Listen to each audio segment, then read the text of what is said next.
En conclusiones, saludamos a nuestros invitados, el senador Roy Barreras, presidente del partido de la U, partido del presidente Juan Manuel Santos, que nos acompaña vía Skype desde Cali, y también José Obdulio Gaviria, senador por el partido Centro Democrático, partido del expresidente Álvaro Uribe, con quien estamos tratando de reconectar desde Medellín.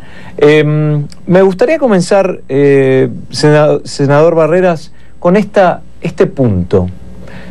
Gaviria está con nosotros, perdón. Senador Gaviria, este punto. La mayoría de la gente en redes sociales se manifiesta que esto es una condición que se cede ante las FARC, impuesta entre comillas por ellos, y que el gobierno, en una desesperación para llegar a un acuerdo, dice que sí.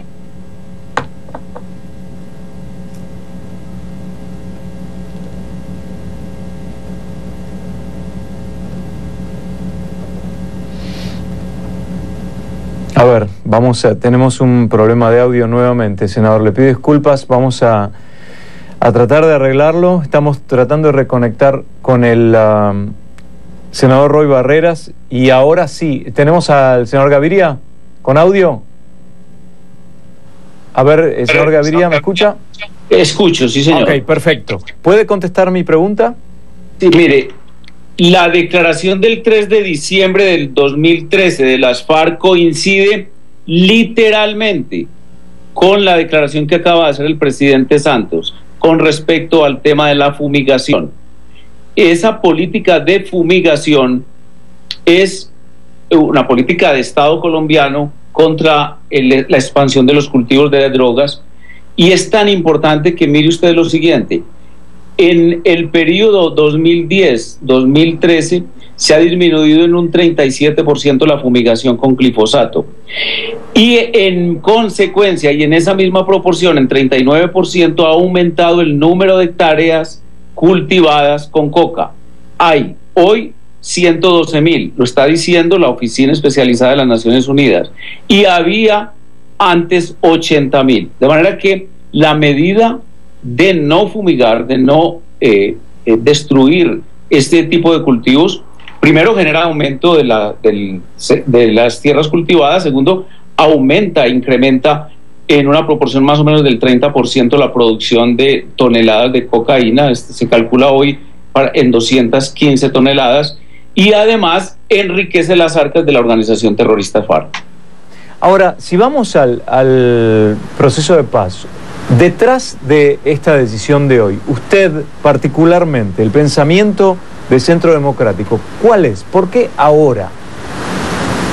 No hay realmente un proceso de paz, hay un proceso de conversaciones que se ha ido extendiendo sobre temas, sobre lo divino y lo humano. Piensen ustedes que en los Estados Unidos una organización criminal, una organización terrorista, se dedica a estudiar las enmiendas de la Constitución de los Estados Unidos, o el tema de la producción agropecuaria o de la industrialización. Y entonces allí se les ha ido el tiempo. Mientras tanto, han logrado reivindicaciones como actuar libremente en la producción de coca, en la exportación de cocaína, en las negociaciones con los grandes carteles. Han continuado comprando armas, el mismo gobierno y el propio Ministerio de Defensa colombiano lo acepta, y por lo demás, y es lo más grave, se han relegitimado hasta el punto que hoy prácticamente reciben como un estado embrionario, como decía Simón Trinidad, o un estado en gestación a personas o personalidades mundiales en La Habana. Se han convertido prácticamente en una especie de opción de poder en Colombia durante estos años. Ahora, como político, senador, si un organismo de salud pública se manifiesta diciendo que es nocivo para la salud y para el medio ambiente la utilización del glifosato, usted como político, ¿cómo resuelve esta maniobra para neutralizar la producción de coca o las plantaciones y a la vez no hacer algo que una organización de la salud dice que es nocivo? Sabe que es curiosamente lo contrario.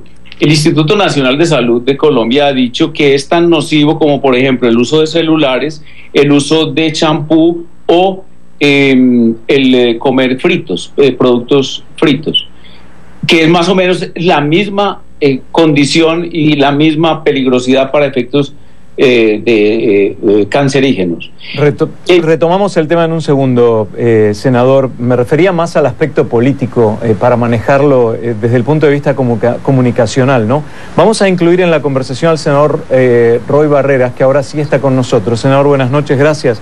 Él es del partido de la U.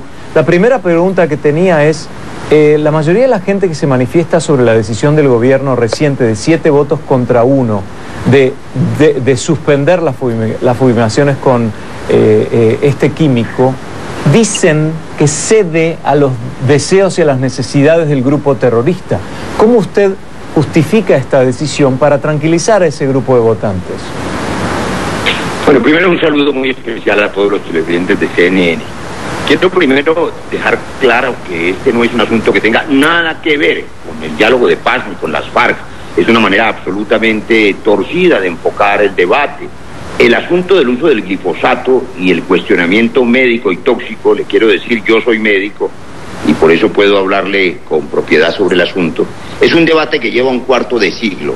Desde hace 25 años, más de 4.000 artículos científicos, entre ellos de las revistas más prestigiosas, como la revista Lancet o el British Journal of Medicine, para mencionarle un par de ellas, establecieron una lista que se llamó The Dirty Dozen, la docena sucia, los plaguicidas más tóxicos y más dañinos, no solamente para el ser humano, sino para el medio ambiente.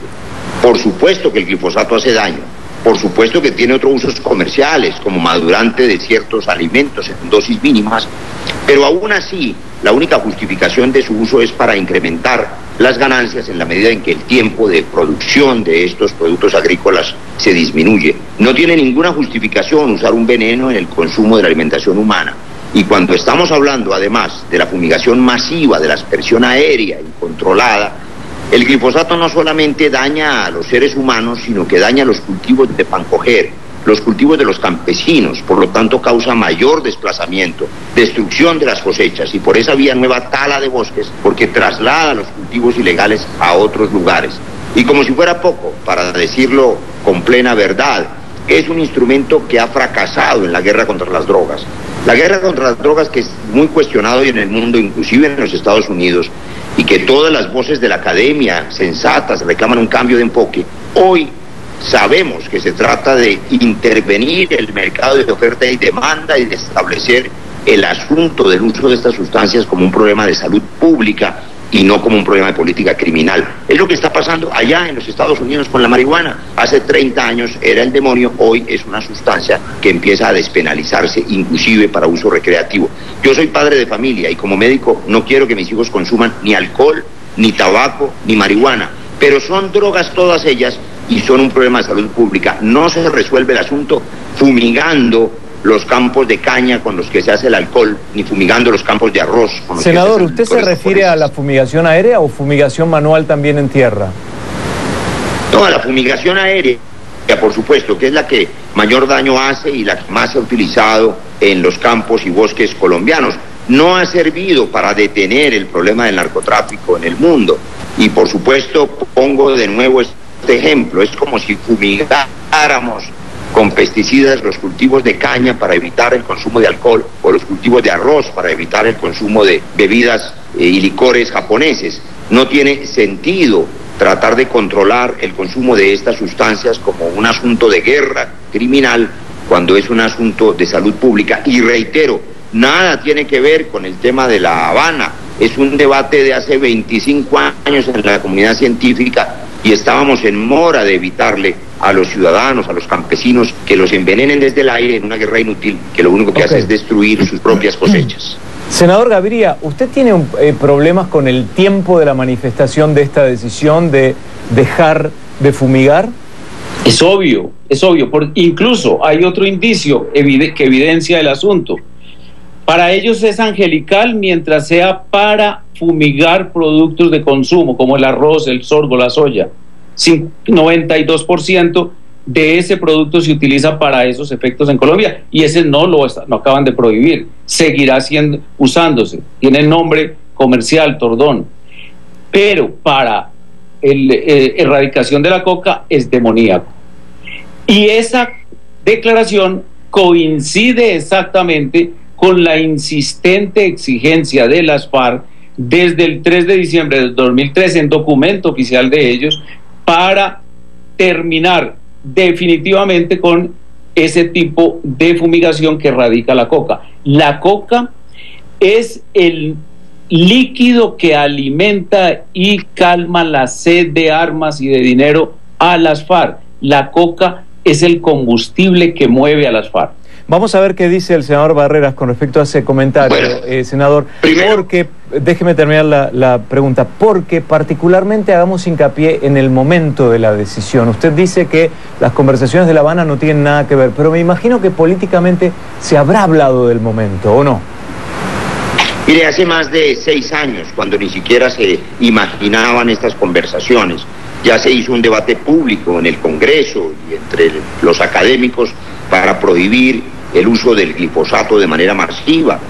Varios estudios, el último de ellos de una muy importante universidad colombiana, la Universidad de los Andes, por académicos absolutamente respetables que nada tienen que ver con las FARC, han vuelto a demostrar la toxicidad del glifosato.